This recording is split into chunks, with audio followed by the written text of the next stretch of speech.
आप इस पे कमेंट करिएगा। मैं दूसरी खबर की ओर चलती हूं। ईरान के सर्वोच्च नेता और शिया मुसलमानों के दुनिया के सबसे बड़े धर्मगुरु आयतुल्लाह खमेनी ने दिल्ली दंगों पर गहरी चिंता जताते हुए भारत की तीखी आलोचना की है। उन्होंने #इंडियन मुस्लिम्स इन डेंजर का इस्तेमाल करते हुए ट्वीट कर कहा है कि भारत में मुसलमानों के कत्ले आम पर पूरी दुनिया के मुसलमानों का हृदय व्यथित है। उन्होंने लिखा, भारत सरकार को उग्रवादी हिंदुओं और पार्टियों का मुकाबला करना चाहिए और मुसलमानों का कत्ले आम रोकना चाहिए ताकि वह पूरी इस्लामी दुनिया में एकदम अलग थलग ना पड़ जाएं। तो यानी कि आयतुल्लाह खामेनी ने एक तरीके से चुनौती दिया है, ललकारा है मोदी सरकार को, और ये कहते हुए कि अगर आपने अपने जो हिंदू एक्सट्रीमिस्ट हैं उनसे अगर आपने उनको कन्फ्रंट नहीं किया तो भारत को हम इस्लामिक देशों में आइसोलेट कर देंगे। अब ये आयतुल्लाह खामेनी का जो स्टेटमेंट है ये कब आया है? अभी थोड़े दिन पहले ही हमने आपको खबर बताई थी कि जो वहां के फॉरेन मिनिस्टर थे जावाद जरीफ, उन्होंने कहा था कि it's an organised violence against Muslims. ऐसी बात उन्होंने कही थी, जिसके बाद जो ईरान के जो डिप्लोमेट हैं अली चेगनी, उनको बुलाया गया और भारत ने अपना प्रोटेस्ट जाहिर किया और ये कहा कि नहीं, वो अंदरूनी मामला है। भारत इस समय चाहे जो भी कहे, भारत की सरकार जो भी कहे, चाहे MEA कुछ भी कहे, लेकिन कहीं ना कहीं जो दिल्ली दंगों में जो मुसलमानों की हत्या हुई है और जिस तरीके का एक परसेप्शन इस समय सरकार का बन रहा है वो यही है कि जो मौजूदा सरकार है वो एंटी मुस्लिम है। और इसको लेकर, और क्योंकि जो कश्मीर में भी हुआ है उसमें भी कहीं ना कहीं मुस्लिम्स आइसोलेट होते नजर आ रहे हैं, तो कुल मिलाकर जो एक छवि बन रही है उससे इंटरनेशनल प्रेशर भारत पर इस समय बहुत ज्यादा पड़ रहा है। MEA और सरकार बार बार यही बात कह रहे हैं कि नहीं, ये भारत का अंदरूनी मामला है, लेकिन जिस तरीके से भारत की छवि दागदार हो रही है उससे कौन समझेगा, उसे क्या मोदी सरकार या मोदी सरकार का कोई भी नुमाइंदा इस बात को एक्नॉलेज करेगा?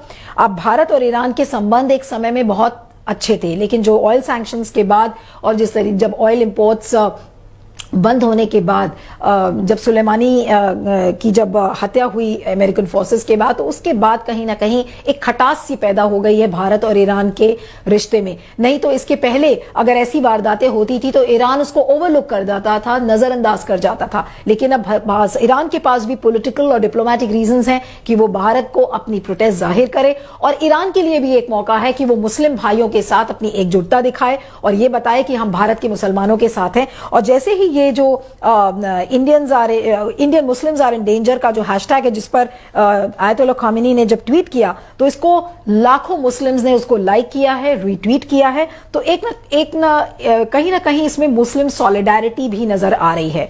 और आयतुल्लाह खामेनी कोई छोटे मोटे लीडर नहीं माने जाते, वो एक ऐसे लीडर हैं जो वहां की जुडिशरी, वहां की सरकार सबसे सर्वोच्च माने जाते हैं। सारे अपॉइंटमेंट्स में उनकी मानी जाती है, उन्हीं की चलती है। यानी कि सुप्रीम लीडर ही नहीं बल्कि उन्हें यह भी कहा जाता है कि वो supreme leader of Islamic revolution माने जाते हैं।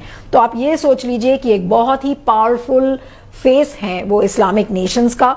और अगर वो ये बात कह रहे हैं कि भारत अगर चाहता है कि वो इस्लामिक नेशंस में आइसोलेट ना हो तो उसे अपने हिंदू लीडर्स को कन्फ्रंट करना पड़ेगा। तो आप सोच सकते हैं कि अगर ऐसा कुछ हो गया तो भारत और इस्लामिक नेशंस के बीच में जो पीपल टू पीपल कांटेक्ट है, यानी कि बहुत सारे भारत के लोग इस्लामिक नेशंस में नौकरी करने जाते हैं, भारत का जो ट्रेड है वो तो ऑलरेडी अफेक्ट कर रहा है, लेकिन जो सोशल कॉन्टैक्ट्स हैं, पीपल टू पीपल कॉन्टैक्ट है, वो भी फर्क पड़ सकते हैं।